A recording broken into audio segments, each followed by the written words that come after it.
Bonjour à tous, que le Seigneur vous bénisse. Soyez les bienvenus à notre rendez-vous quotidien, 5 minutes pour restaurer. Nous sommes le vendredi 16 mai 2025 et nous sommes en train de clôturer sur ce thème « Ne te décourage pas » que nous avions amorcé depuis ce lundi. Alors pour ce faire, nous voulons finir avec ce texte dans Romains au chapitre 4 à partir du verset 18. Romains chapitre 4 du verset 18 au verset 21. La Bible dit ceci, et moi je lis, « Espérant contre toute espérance, il crut, en sorte qu'il devint père d'un grand nombre de nations, selon ce qui lui avait été dit. Telle sera ta postérité. » Et sans faiblir dans la foi, il ne considéra point que son corps était déjà usé, puisqu'il avait près de 100 ans et que Sarah n'était plus en état d'avoir des enfants. Il ne douta point par incrédulité au sujet de la promesse de Dieu, mais il fut fortifié par la foi, donnant gloire à Dieu et ayant la pleine conviction que ce qu'il promet, il peut aussi l'accomplir. C'est pourquoi cela lui fut imputé à justice. Alléluia. Oui, ne te décourage pas. Ici, on parle du patriarche Abraham et on commence donc cette portion des Écritures en disant « espérant contre toute espérance ». Oui, j'aimerais t'encourager à ne pas te décourager parce que lui aussi se fortifiait dans la foi, croyant que celui qui avait fait la promesse était plus grand que la promesse et que celui qui a fait la promesse allait certainement l'accomplir. Ne te décourage pas. Il a vu que son corps était usé, son corps était en train de dépérir. Mais cependant, il est resté ferme dans la promesse que le Seigneur lui a faite. J'aimerais clôturer ce thème qu'on a commencé depuis le lundi pour te dire ne te décourage pas. Parce que ce que tu fais aujourd'hui, les gens ne le voient pas. Ils verront seulement le résultat. Ils verront seulement les conséquences de ton travail. Aujourd'hui, les gens voient l'iceberg, mais ils ne voient pas la montagne ou la racine, la fondation de cet iceberg qui est enfoui au fond des eaux. Aujourd'hui, on voit les arbres qui portent du fruit et on mange de ces fruits, mais on ne voit pas les racines qui sont enfouies au fond de la terre et qui supportent le tronc, les branches, le feuillage et les fruits.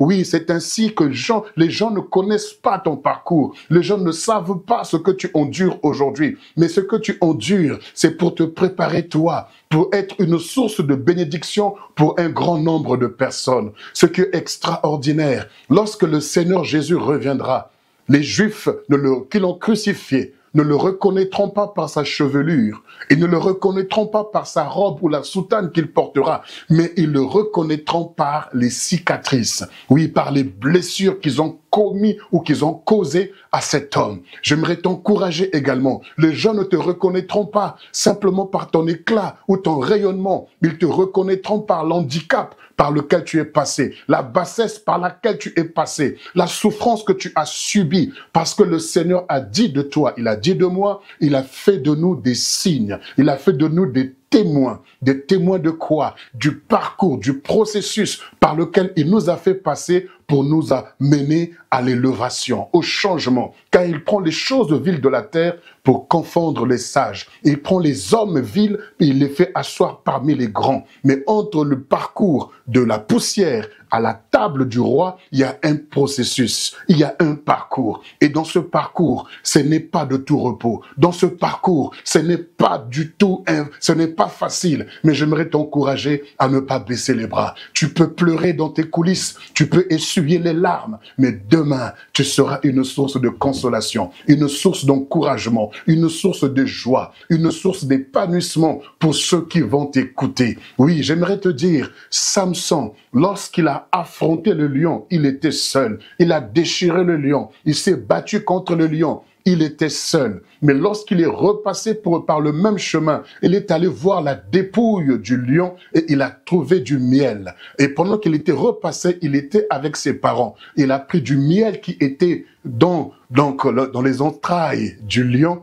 On a donné à ses parents. Donc, les hommes, lorsque nous luttons avec le lion, ils ne sont pas là. Les gens ne sont pas là dans tes luttes. Les gens ne sont pas là dans ton parcours. Tu gémis, tu pleures. Ils ne voient pas cela. Mais quand tu auras du miel, ils viendront vers toi. Les gens ne cherchent pas tes souffrances, mais ils cherchent ton miel. Notre Seigneur Jésus, il a payé le prix pour que nous puissions avoir l'huile, le Saint-Esprit et les dons de l'Esprit, la puissance de Dieu, le royaume de Dieu. Ne te décourage pas. Notre Seigneur est passé par là. Il nous fait passer par là pour nous rendre participants à ses souffrances.